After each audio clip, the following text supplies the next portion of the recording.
नमस्कार दोस्तों, इस वीडियो में हम लोग हाइड्रोजन कार के ऊपर चल रहे सबसे बड़े घमासान के बारे में जानने वाले हैं। हाइड्रोजन कार के ऊपर घमासान? जी हाँ, यहाँ पे नेशनल कम्युनिटी से लेकर इंटरनेशनल कम्युनिटी यानी पूरी दुनिया भर में सबसे बड़ी डिबेट चल रही है कि हाइड्रोजन कार जितनी ज़्यादा इफिशियंट है, कभी कितनी ज़्यादा बकवास कॉन्सेप्ट है।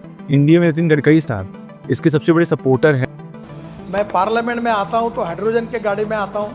तो वहीं पे विदेश में एलॉन मस्क इसके सबसे बड़े डिस्क्रिमिनेटर।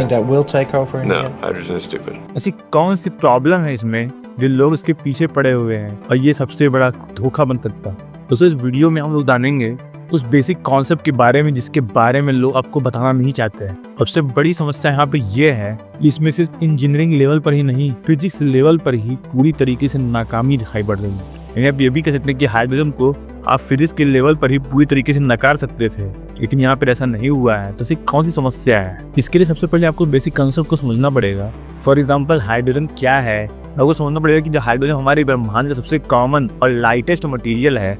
आप ध्यान दीजिए कि आप पीरियोडिक टेबल में हाइड्रोजन को कहाँ देखते थे? वो सबसे नंबर 1 पर होता था, क्योंकि वहाँ पे एक ही इलेक्ट्रॉन और एक ही प्रोटॉन होता है। यानी हाइड्रोजन हमारे पूरे ब्रह्मांड का सबसे लाइटेस्ट मटेरियल है।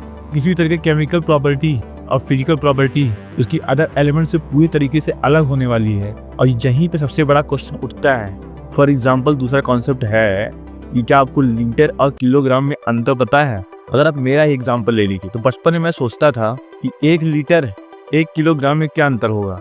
तो वहाँ पे मैं बेसिकली दोनों के एक ही समझता था और सिर्फ ये मानता था कि जो लीटर है उसमें लिक्विड को नापा जाता है और जो किलोग्राम है उसमें सॉलिड को नापा जाता है। लेकिन ये पूरी तरीके से एक मिथ था, एक बकवास बात है। लीटर और किलोग्राम का जो अंतर है वो पूरी तरीके से अलग है। यानी 1 लीटर का बेसिकली मतलब ये होता है कि 1 लीटर में वो जगह उसने कितनी जगह छिका रखी है उसे ही कहते हैं 1 लीटर। बट किलोग्राम को बेसिकली इन सारी बातों से कोई मतलब नहीं होता। उसका मतलब होता है कि कितना भार है किसी भी चीज का, बहुत बड़ा ही क्यों ना हो। फॉर एग्जाम्पल, आप गुब्बारे को ले लीजिए। गुब्बारे को अगर आप 1 किलो के हिसाब से तौलने जाएंगे तो आपको बहुत ही बड़ा बलून की जरूरत पड़ेगा। तो ये नहीं हो सकता है कि 1 किलो की पूर्ति हो पाए या फिर 1 किलो का बाहर निकल पाए। लेकिन अगर आपको वहीं पे 1 लीटर की जरूरत पड़ेगी तो वो हमेशा से फिक्स रहेगा। यानी जितनी जगह 1 लीटर में होती है उतनी जगह हमेशा आपको पड़ने वाली है। ये बेसिकली डिफरेंस होता है 1 किलो में और 1 लीटर में। उन दोनों का भार सेम नहीं होता, उन दोनों में एक बड़ा डिफरेंस होता है जो कि बहुत बड़े लेवल पे अंतर करता है दोनों में।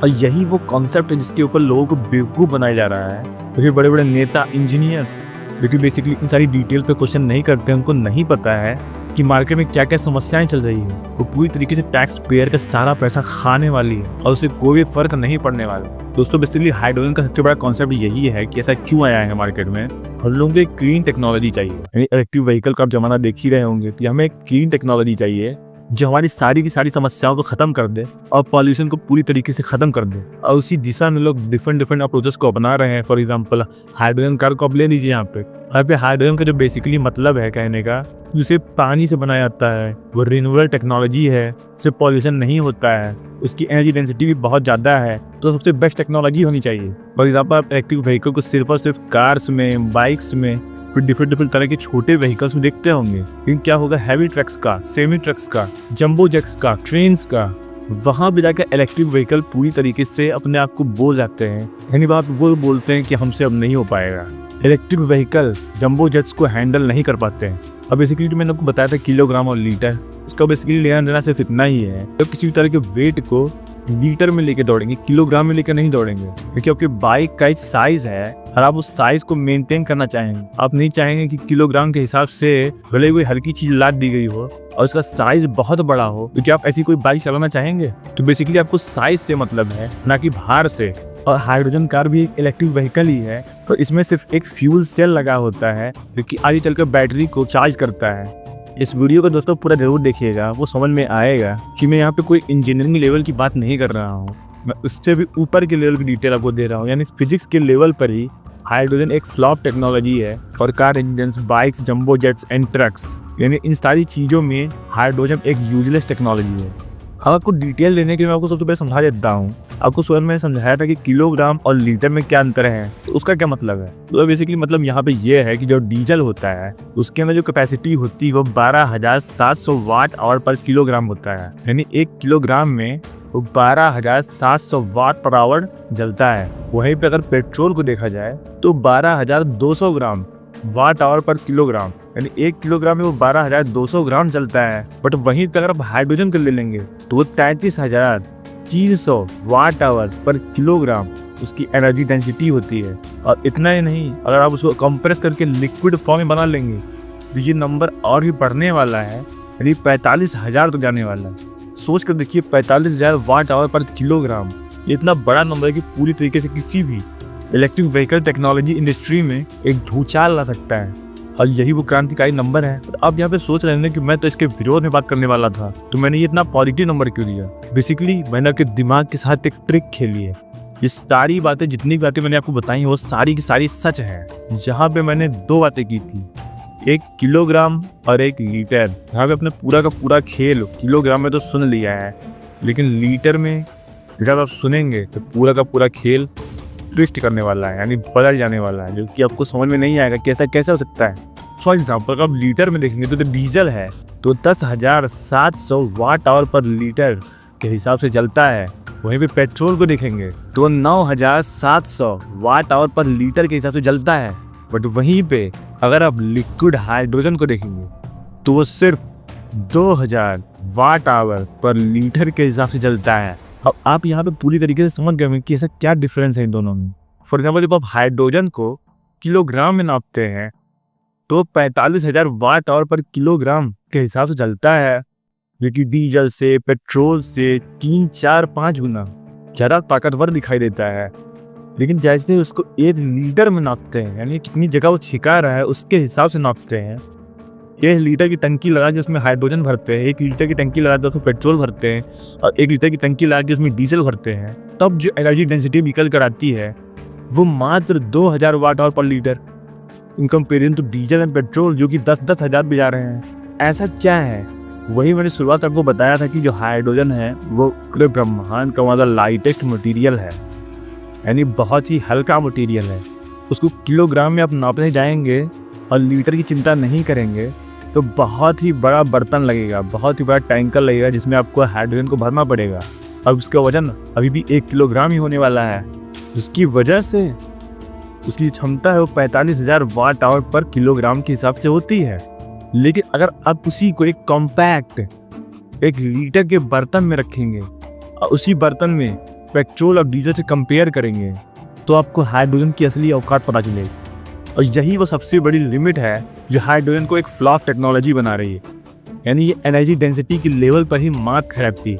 अगर का रियल लाइफ एग्जांपल लिया जाए तो एयरबस कंपनी की एक A380 जंबो जेट है जिसमें कि 4 इंजन लगे हुए हैं। 3 इंजन से जंबो जेट को चलाया जा रहा है और चौथे इंजन से इस हाइड्रोजन सेल्स की टेस्टिंग की जा रही है। बेसिकली एक कॉन्सेप्ट फेज में है जहाँ पे जो एयरबस है इसको चेक करना चाहता है कि कितना काम करती है, कि क्या हाइड्रोजन कार एक जंबो जेट को चला सकती है। बेसिकली एयरबस की कंपनी ने ये बताया था कि उसमें एक टैंक जो है वो 100 किलोग्राम का है। और जैसे कि मैंने आपको बताया है कि फ्यूल सेल्स में किलोग्राम का कोई मतलब नहीं होता है, उसमें सब कुछ लीटर में नापा जाता है।